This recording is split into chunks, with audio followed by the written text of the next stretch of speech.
All right. Hello, everybody, and welcome to the build guide for my Sakura blaster. I just want to preface this video by saying that I attempted to record a build guide last night, but I didn't have enough screws. Well, I didn't have as many as I thought I had, and that ended up being a problem.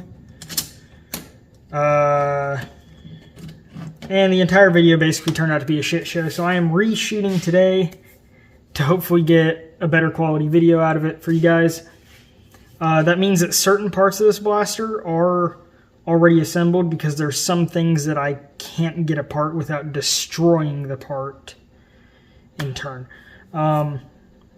Also, there are some parts in the assembly of this blaster that damage themselves, such as the breech block here, which gets bitten into by some 1032 screws. This is completely fine. This happens after you tighten those screws in. Whatever. So let's start with the core of the blaster here, which is actually the breech block. You're going to take two of your -014 O-rings and you're going to put them into the smaller opening on this side. There's two grooves there, so you're just going to fill both of them in.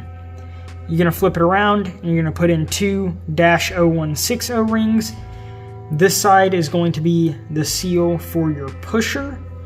You can go ahead and check and make sure that's nice and airtight. And the other side is the seal for your barrel, which you don't really need to check that right now, but as you can see, the 16mm outer diameter Kuriaka barrel goes in, two little clicks, which means that we're going to get a pretty decent seal out of that. So, once you have the O-rings in there, you're going to take one Talon Claw 4 flat bar, put a screw into the second hole, a 440, and then you're going to drive that into the top of the breech block, facing towards the front. So basically this long part of the bar that's hanging off is going to be pointed towards our barrel segment.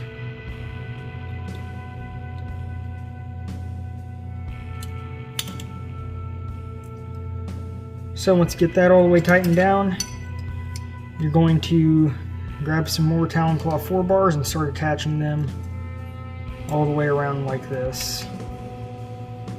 So as far as the two holes on either side of the breech block, you just put a Talon Claw 4 bar into each, affixed to each hole, pointing in either direction like so.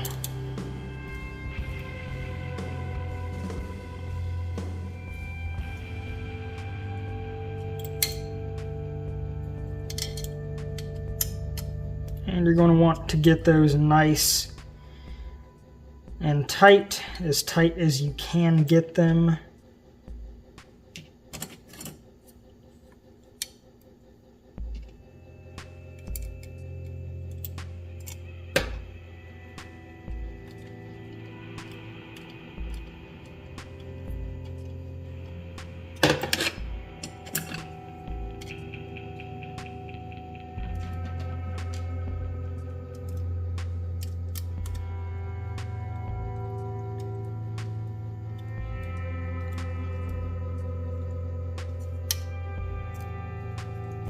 Okay, now that we have the core of our blaster assembled here, we can go ahead and set that to the side and move on to some other areas for now. So I'm going to move on to the receiver. For that, you're going to take your trigger and you're going to guide it up in through the slot for the trigger. You're just going to push it in like that, and then you drop a pin in to this hole right here. And you're going to secure that pin with a 440 screw driven into the side.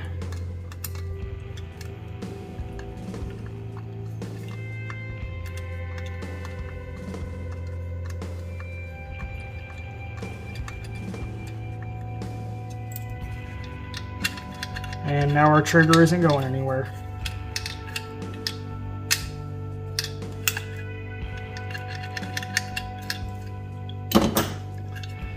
So next we're going to take our sear piece. You're going to go take your nylon spacer and slide it evenly through the sear piece like that. Then you're going to stick it into the back of the rear receiver piece till it hits those notches up in there, and then you're going to just pull it straight back, and then into either hole on either side you're going to install a 440 screw to hold that nylon spacer in place and keep it captive where it's supposed to be.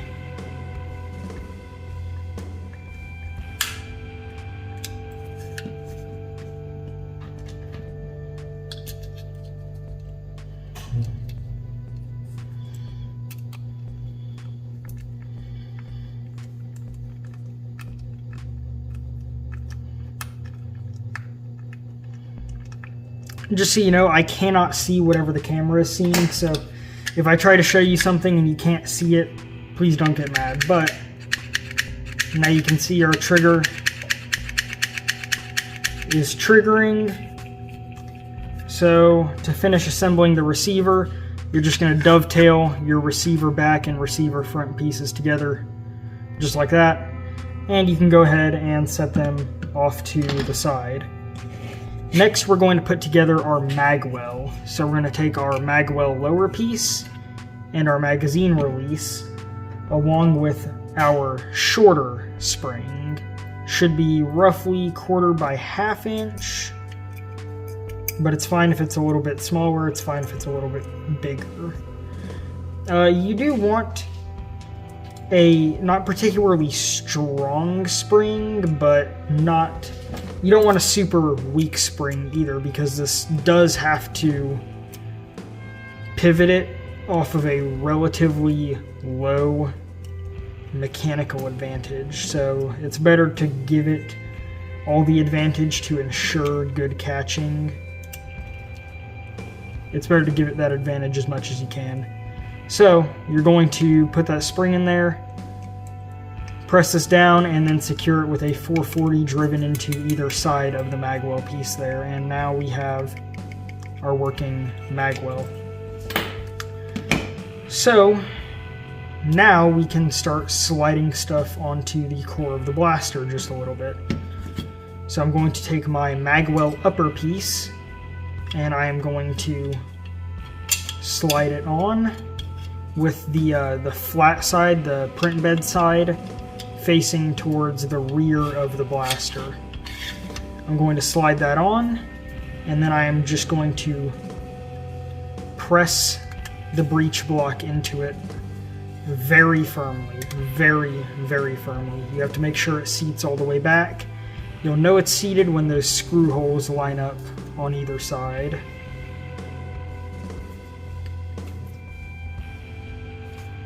Okay.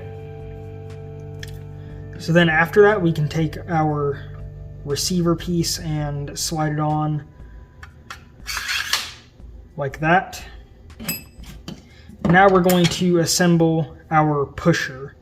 So we're going to take the pusher print itself and our ball detent, and we're going to slide that ball detent as far down as it'll go into that hole in the fin of the pusher.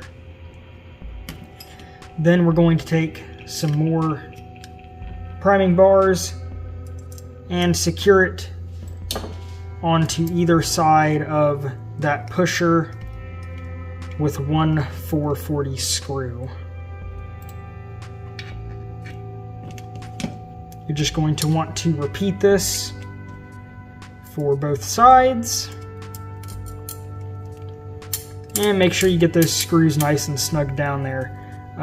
If you have some Loctite too, that could also help in keeping those screws from backing out. So now we can go ahead and take an O-ring, a dash 123, and put it onto our pusher. we're going to take this and we're going to slide it into the back of the blaster, lining those priming bars up with the holes in the magwell upper. Then you can just push it in. But actually, on second thoughts, don't do that quite yet. Take your plunger tube, actually, and go ahead and slide that all the way forward in there. And now go ahead and install your RAM.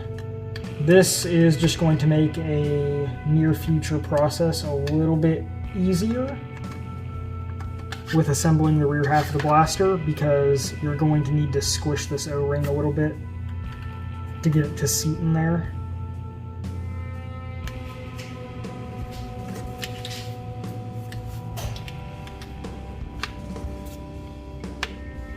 And that can be a bit of a pain sometimes. But there we go, we got it. So then you can just go ahead and make sure that that is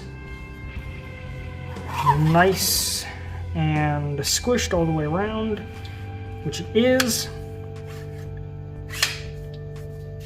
So from there, we're going to assemble our plunger. You're going to take the plunger rear and the plunger head, line them up, and drive a 440 screw into the hole in the back of the plunger. You're going to want to get that down nice and tight, because the plunger rear is basically what's holding your spring, and the plunger front is what's holding your air seal. So you definitely want those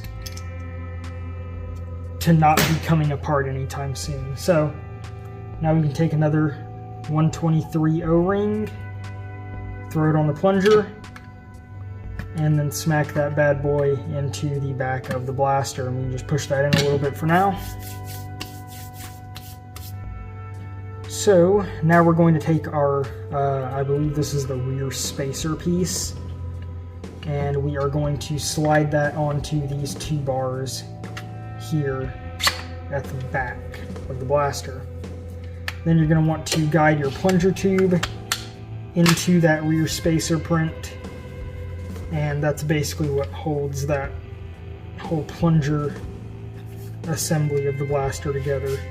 You could, bracing on the breech block, push this down on the table to hear a real reaffirming click, and that knows you that everything is seated 100% of the way. Now we can take our longer spring, about 1/4 by 5/8, 1/4 and 3/4 roughly in length. You're going to put that into the hole in the bottom of that rear spacer piece. So you're just going to put that in there. It should be sticking out a little bit. You want to make sure it doesn't fall in and fall sideways. You don't want it going all cattywampus in there. Then you're going to take your grip piece,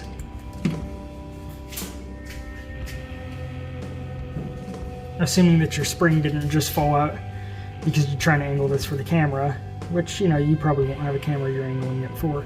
But you're going to make sure that spring doesn't fall any which direction, and you're going to take your grip and just slide it onto the back, sandwiching that spring in there, and now you have a nice working trigger. So to secure that grip in place, we have a total of 4 440 screws that we're going to be driving in, 2 into each side.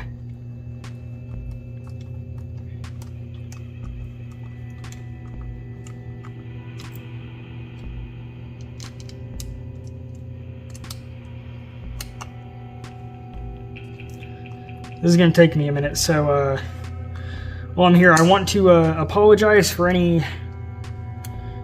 issues with video or audio quality, because I don't have any even semi-amateur equipment for this. I'm literally using my everyday phone to record this video and the audio for this, so yeah, if things are shitty, you know, feel free to give me money so I can make things less shitty.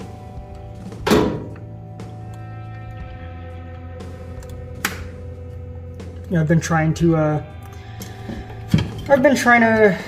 study on videography a little bit, but funnily enough, all of the videos I found on videography don't manage to capture my attention for very long,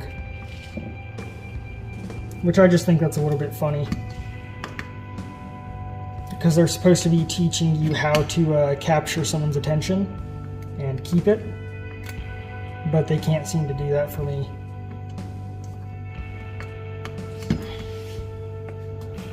Also, another thing about the quality of the video and the audio is, one thing you gotta understand is I am a high school student, so I don't even have a full day to myself right now.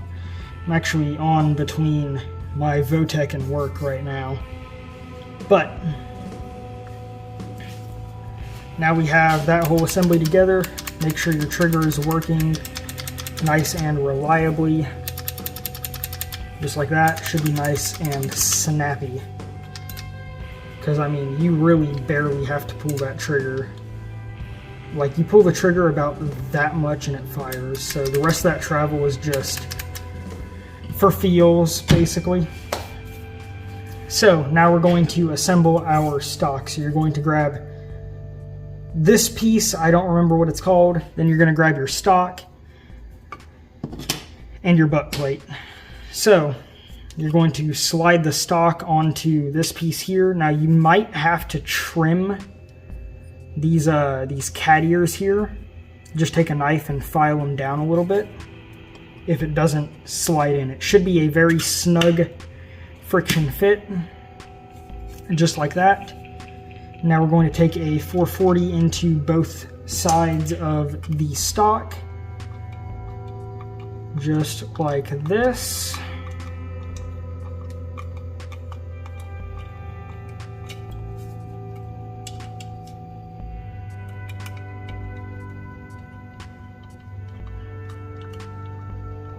God, this is so weird, having to point everything up that you're doing instead of pointing it at you. This is a habit that I'm going to have to learn.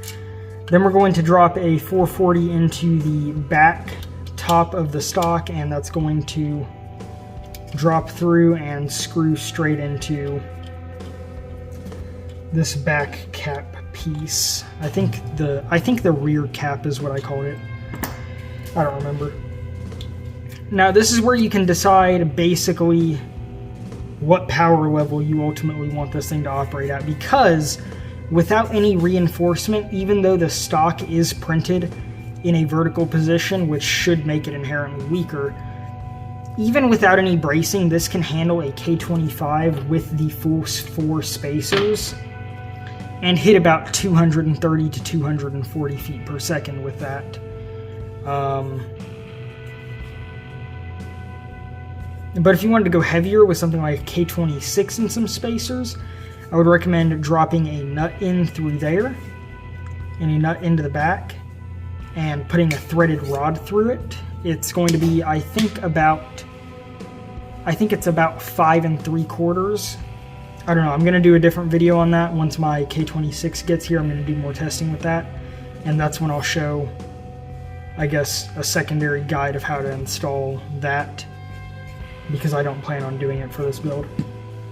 Then you're going to take your butt plate piece, and the screw hole, I believe, is a little bit off-centered. It's a little bit low offset, and you're just going to slide that into the dovetail on the back there. Bring it all the way down. Then you're going to drop a 440 into the back. And you're just going to put that right on in, far down as it'll go.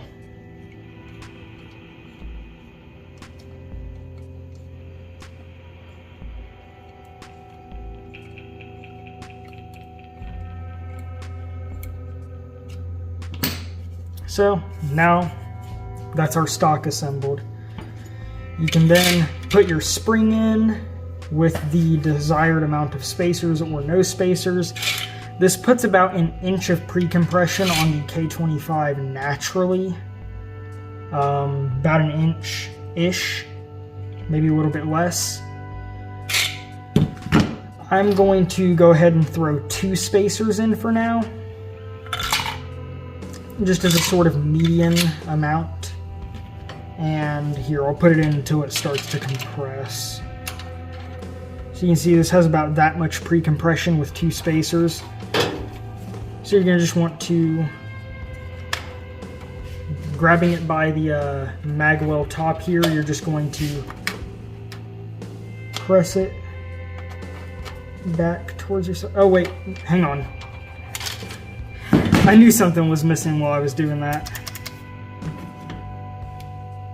Your last flat bar, you're going to put that into the back like that with the 3/16 holes at the back of the blaster, and you're just going to push that in as far as it'll go.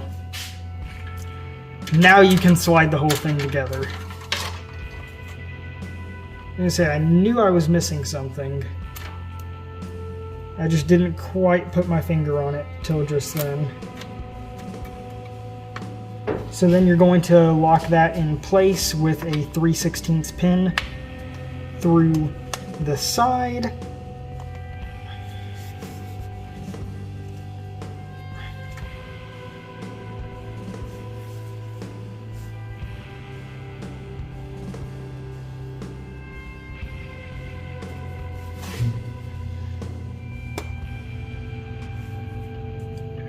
And then you can throw in the shorter 3/16 pin. You're going to want about 3/16 by 3/8 or 3/16 by a half.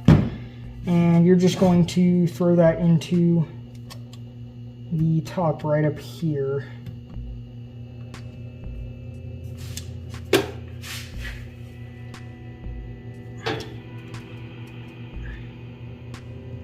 If it lines up, it looks like mine isn't quite lining up. That's fine. That's just a T4 bar tolerance issue. If it doesn't line up and you don't mind using a screw, you can actually put a 440 through the top there. This is really just for some extra reinforcement because, see, I opted for the 440 there. Because this single takedown pin is going to be fine for holding all of that together, but sometimes it's just a little bit nicer feeling to have 2 points of secureness. This was just custom cut by me with a hacksaw. I need to actually sand that down a bit to make it a bit rounder. So from there, we're going to take our lower magwell piece that we prepared earlier, and we're going to slide that into the dovetail of the upper magwell, making sure that this little semicircle lines up with the indent in the receiver front piece, and that keeps it from wiggling at all. Then we're going to put on our pump assembly. So in order to do that, you're going to slide this onto the 2 priming bars, and then you're going to drop. God, I really need to get an actual setup for doing this if I'm gonna end up doing this stuff for a while. Then you're going to drop 2 1032 screws into the pump grip from the top. Now, some people will complain that it only is secured by 2 screws, and to those people I say, shut up, you're being a baby. Because truthfully, it's not an issue. Most blasters don't even need 2 screws holding it in. Then you're just going to secure those in place with some 10/32 going into either side. Most blasters don't even need 2 screws for the priming bars. They just have it because it's better to overbuild. But you know, just like the stock here, It's naturally printed in its weakest orientation that it could possibly be printed in, and it stands up fine to any casual spring load you could throw at it. Minus K26, I haven't tested that yet, but again, that's why I added the threaded rod reinforcement option. So now we have our pump assembled. You can give it a prime, see if it catches. You can release it. Just like that. From here, we're going to put on our hand guard, which I went with the slotted hand guard because I much prefer it to the flat hand guard. I feel like it gives some nice visually interesting appeal to the blaster. And we're going to slide that on past the pump grip. And just before we get down to the base, we're going to grab our handguard tie, and we're going to slide it into the bottom of the handguard. This basically keeps the back of the handguard from splitting itself apart. Which it looks like one of my bars is a little bit... It looks like one of my bars was tapped a little bit wrong. So I'm having to sort of squeeze it together, which you normally shouldn't have to do. But, oh, you're going to want to make sure that the side that was on the print bed is facing the back of the blaster, because it's very difficult to insert that side into the handguard.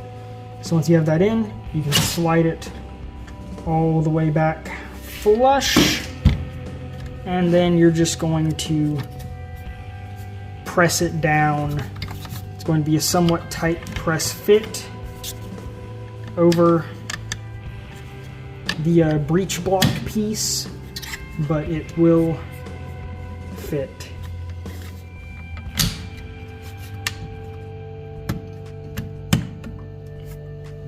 Again, this is just a little bit difficult for me because it looks like one of the bars that I put up front is just a little bit off with how it's cut.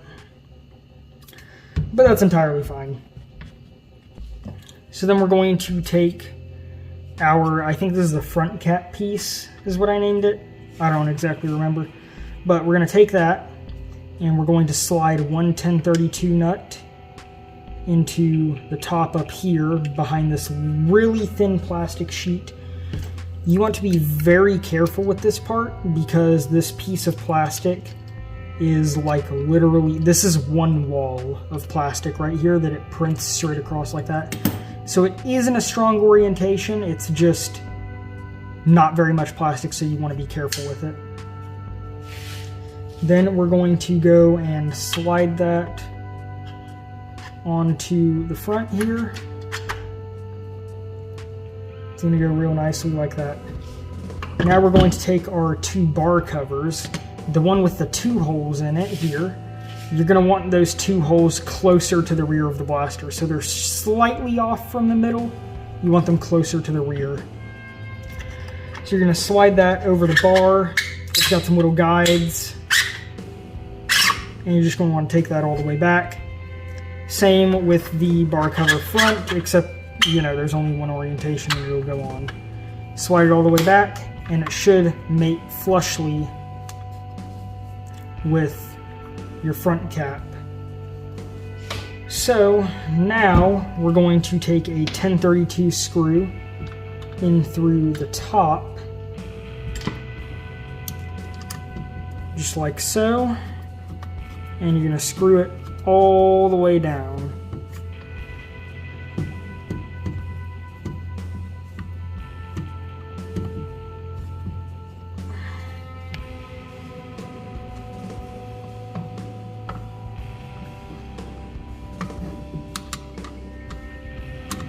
Sometimes this might take a little bit of work because your nut might come out of alignment or some other reason.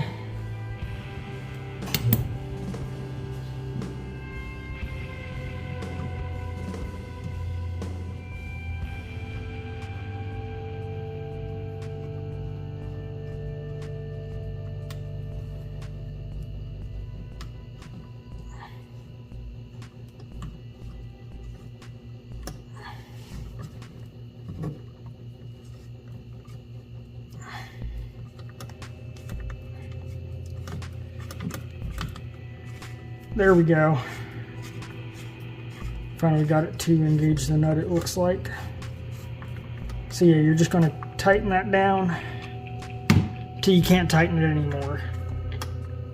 And that keeps that all locked together. So now you're going to drop a 1032 nut into either hole on the bottom of the front cap.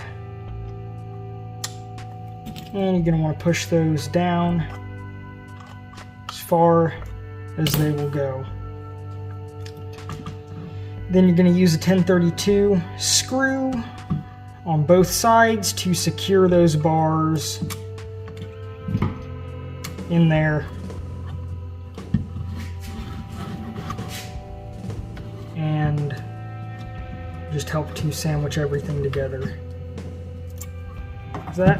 Now we're going to flip it over and do the other side. You want to make sure that those bars are lined up with those nuts down in there.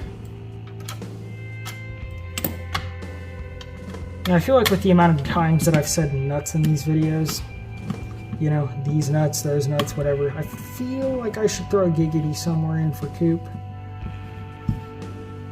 Miss that dude. It's a shame he's not making videos anymore, but you know what? I'm sure whatever he's doing now, he's happier. So, we've got all that affixed and tightened. The entire thing is very rigid now.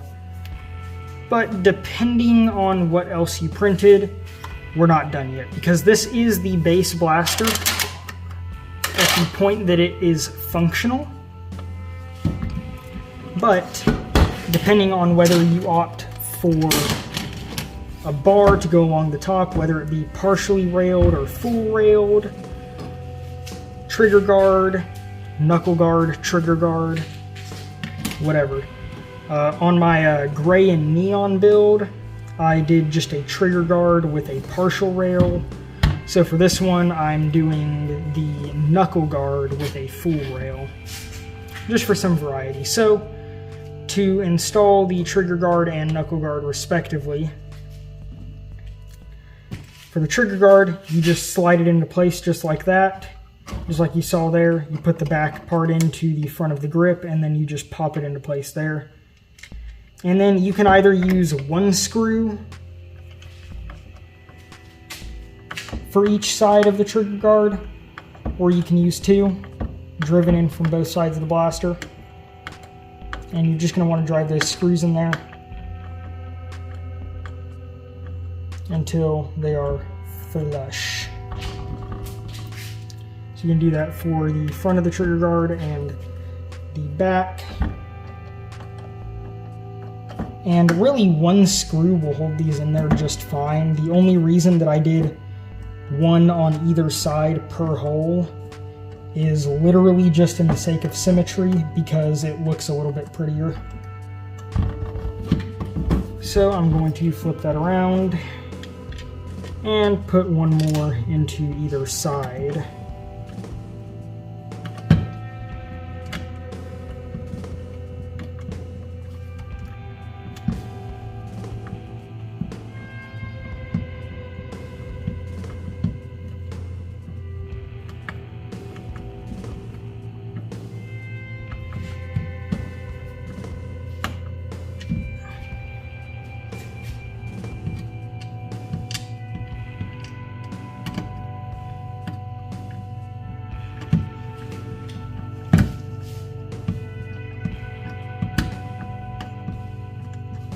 I'm just looking at it now and realizing there's one little bit that I left off. Technically, I could edit it out of the files and just make the blaster look a little bit cleaner. Because now that I have everything together, I'm realizing that this blaster is perfectly functional and not falling apart without screws there. I just realized that, but you know, again, just in the interest of structural integrity of the blaster, I'm going to install these screws, and I'm going to keep that on the file set because. So if all three bars are lined up with all three holes there, you're just going to drive a screw, a 1032, into each one. And this is, whenever I mentioned earlier in the video how the breech block piece gets damaged. This is how that happens. This is what damages that breech block piece, because you're just going to thread these all the way in there, and then they're going to go almost flush with the side of the blaster, and that bites into the side of that breech block and locks it in there.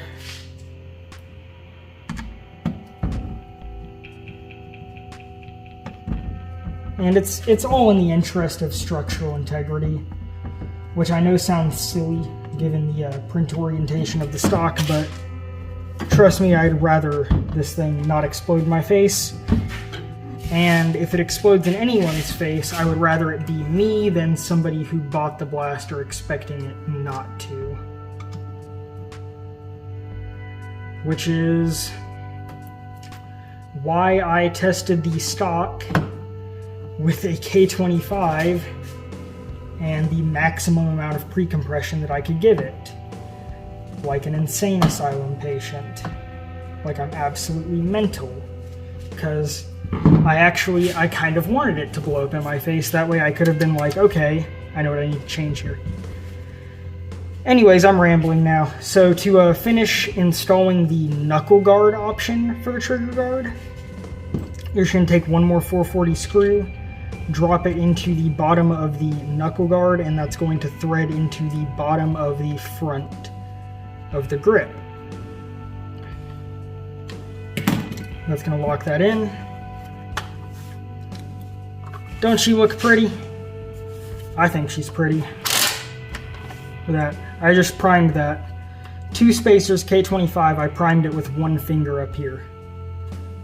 There's not even anything to grab onto there. So, I mean, yeah, this thing's got a pretty smooth prime for not having any bearings.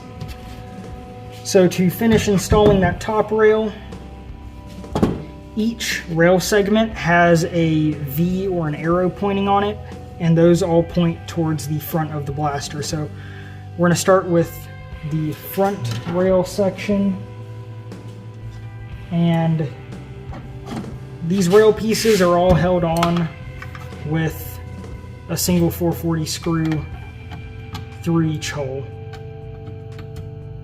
Which this is why it's important to put these 2 holes closer to the rear, because they correspond with holes on the railing options. So we're just going to tighten this all the way down there.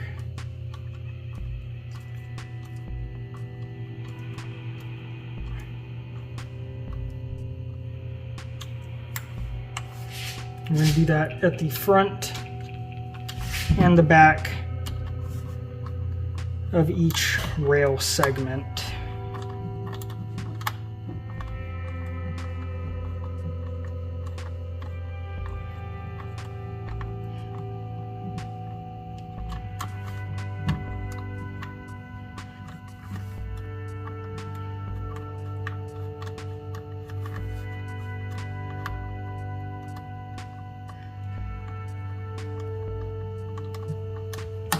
On second thoughts, I probably could have done like a,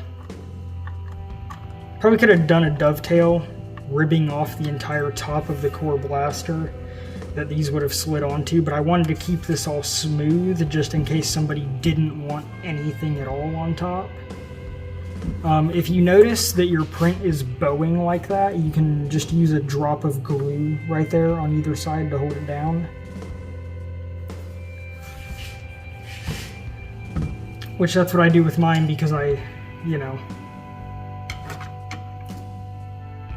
I disassemble a blaster for anything after I built it, it's either to maintenance it, which doesn't matter for anything up here, or because I'm rebuilding it in some capacity. In that sense, it doesn't matter if something is glued down or not. And some people may not be happy with this design decision, but ultimately, whenever a person designs a blaster, they're not designing it for what other people want it to be. They're designing it for what they want to be, and there's nothing that the end consumer can do to change that except for pay the designer to make a blaster specifically for them. Which mean, shit, I'd do that. Offer me money, I'll make any blaster you want. I'm just kidding, nobody would offer me money because I seem like I have no experience in this space.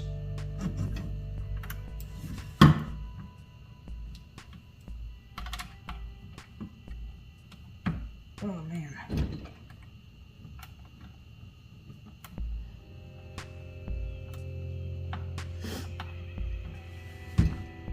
This part here kind of needs to be stretched out a little bit. Sorry if my hair is getting in the way of that.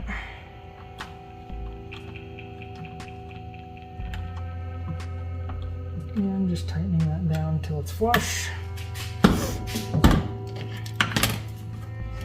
Then moving on to install the rear rail, which again just has two 440s holding it down. Which ideally your 440s aren't going to be threading into this part, they're just going to be dropping through and then threading into the blaster itself. And that helps keep your rails lower on the blaster, which both looks better and helps keep zero on your sights a little bit better too.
Now there is one more piece on this blaster that I forgot to show how to install, and that is the muzzle piece. There's two styles, there's an HK style and a blank. For either one, how you install it, there's a hole on the front of it in the middle. You're going to drop a 440 through there, set your muzzle on here, and then screw the 440 into this screw bit up front, this little hole up there. And after you do that, if you have the HK one, you're just going to rotate it to the side, and then you can slide in the front iron and then slide it back over. And then that will be kept from wobbling by inserting your barrel, which the muzzle has a built-in, almost like a C5 style collet, where it's just 3 jaws that are tensioned inwards. And that's part of the barrel retention, but also the inside of the breech block piece is actually very slightly tapered the further it goes in, which means if you just push a barrel as far back as it'll go, it's going to lock itself in there, and it will be going absolutely nowhere fast. So yeah, there's actually no locking for the setting of the barrel in there. I might, I don't know, add a hole for a 440 to screw through and touch your barrel up front to hold it in the future. But yeah, this is our assembled Sakura blaster. So from here I am going to put on a foregrip. I'm going to just install this one off of my XYL Unicorn for now. This has standard mil-spec Picatinny for all of the rails. So it actually, the spacing of the Picatinny is a little bit off from Dart Zone. So you wouldn't be able to use like a trimmed up Nexus Pro foregrip on this thing because the spacing is a little bit different but that's because Dart Zone doesn't use true Picatinny. So Dart Zone, X-Shot, whatever, those attachments are not going to work on here. Also, because it uses that mil-spec sized Picatinny, that means that things like links and Caliburn specific multi-slot attachments, so like foregrips, any links or Caliburn specific foregrips are not going to work on this, because links and Caliburn Picatinny is actually slightly off spec. Which, I mean, that's fine. That's the entire point of Picatinny, is to be modular. But if you have, like, an Ender Saves the Day foregrip on your links that you really like, you're going to have to reprint it if you want to use one on here, which I feel like it would actually be exceptionally comfortable. I mean, obviously I'm a little bit biased here because I designed the thing, but this blaster is stupidly comfy. It has a very, very nice grip. This smooth trigger just feels so amazing. And then obviously that HK styled stock is just super nice. Here you can check your air seal. And of course it is dry fire safe. Even if it may not look the part.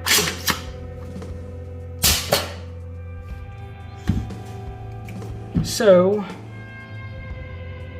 I'm gonna go grab some darts and then I will show you some chronograph numbers of this thing between the different spacer options.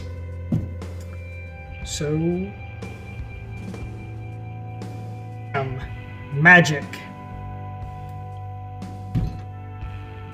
I don't know how well that edit turned out until I actually do it, but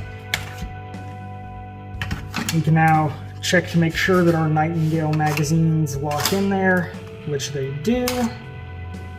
And of course we have this loaded up with 15 darts with 5 possible spacer combinations. I'm going to be testing this with a Gavin Fuzzy B car installed, just for a little bit more realistic FPS expectations, because, you know, nobody's going to be using this thing with one or with no accuracy device. You know what I mean? So I'm going to kick that 440 screw out of the top there where I had it installed. Then I'm going to push out our takedown pin, set that off to the side, and be prepared for decompression. So I'm going to start off by doing some readings with no spacers, period, and we're going to do 3 shots each, which I know is not the most accurate baseline for this sort of thing, but it's accurate enough for you to get a rough idea of what this thing is going to be shooting once it's in your hands. So I love how light that prime is. Let me set up a little box behind it as sort of a catch, and let me make sure that y'all can see all of this. Yeah, you can. Okay, so 0 spacers. First shot, 160. Second shot, 114. So as you can see, that initial pre-compression on that K25 is not going to be the most consistent thing. But also, here, 134. I need to change the batteries in this thing because they are a little bit old. So now I'm going to just quick swap that to 1 spacer. So like I said, 3 shots isn't quite enough to get an accurate estimate, but you know, it gets us in the very rough ballpark of what each spacer is going to get you with a K25 and a 40 centimeter Kuriaka barrel. So now let's do one spacer.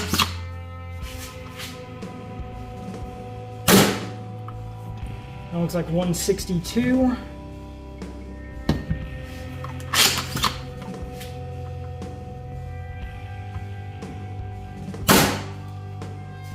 $184.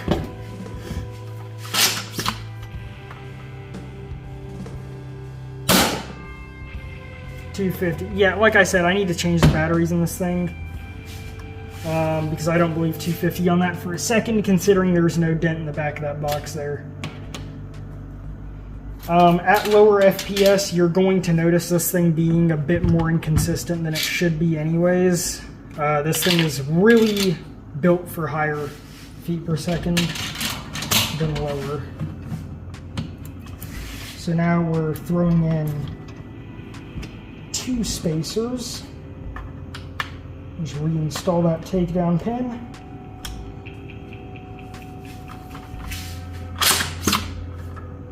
That prime is still light as nothing now. 187. 240. 184. I think this thing just likes the lighting in my room a little bit better, honestly. It could be the lighting out here messing with it.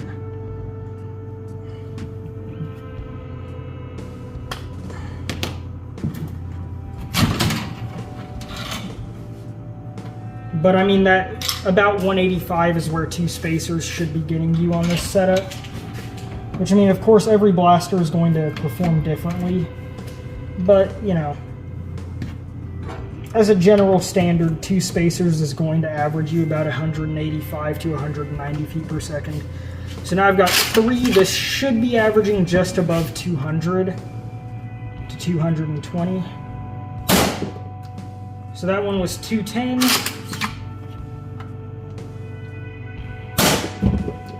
That one was 218.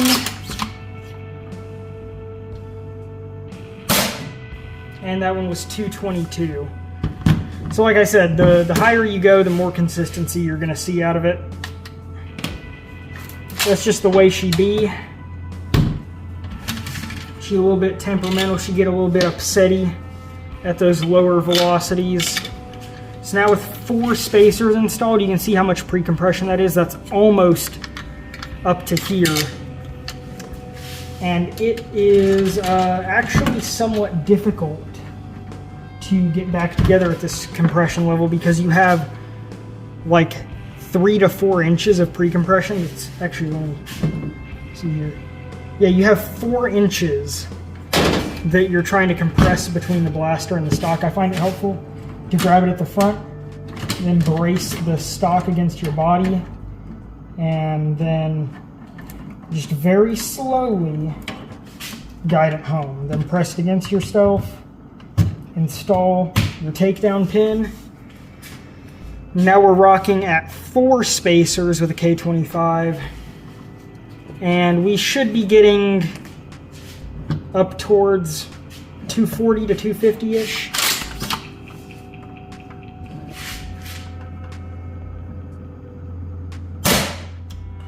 So that was 231.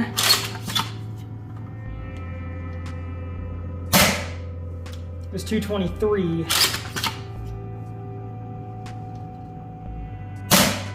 It's 224. I think this one has a little bit worse seal than the last one that I made. Yeah, that one has a little bit worse seal than the last one that I made, so looks like our general FPS with this one is just a little bit lower than it should be. But that's fine because every print isn't perfect or equal.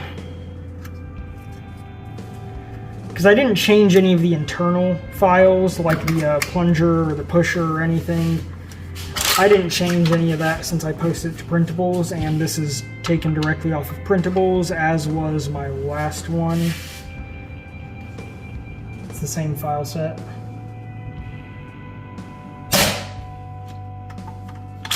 Yeah, so it's 222, 212, 221, and 221 again. Yes, this one's just hitting a little bit softer than it should be, but like I said, I'm going to be doing some testing. Oh, you know what? That explains it. That would explain it. Actually, it looks like this has happened to a few darts. So, might just need a longer barrel. Maybe. I don't know. It doesn't have that much more volume than Talon Claw 4. It's only using about 1/4 inch more space, and then it has a ram that's like 1 inch or 2 inches shorter. So it's a little bit more efficient of a system, and it has a tiny bit more air at its disposal, which is why I can use a 40 centimeter. And like I said, K25 and that Kuriaka barrel was getting me up to a 230 feet per second reading. And on my other one, I can get up to 250 on this exact same, literally this exact same barrel and spring. I pulled them out of the other one to put into this one, so I don't know why it's hitting a little bit softer. It just is. But my other one, I can get up to a 250 reading with this setup, which just goes to show that it's just a little bit more efficient to use than Talon Claw 4.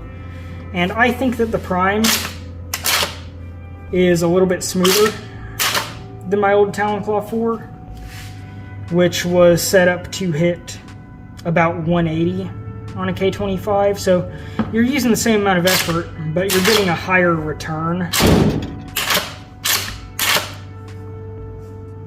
And I don't know, this thing was just a absolute joy for me to design, and I enjoy building them.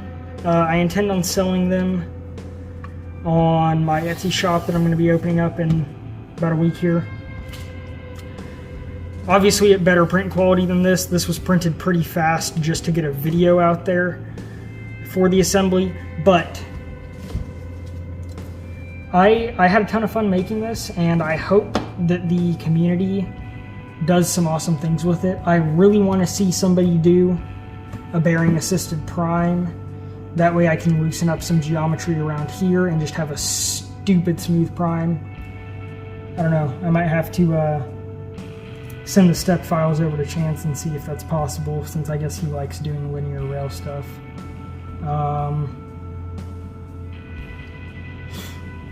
Yeah, I'm just super excited to see what the community does with this. I want to see a ton of cool ass builds out there.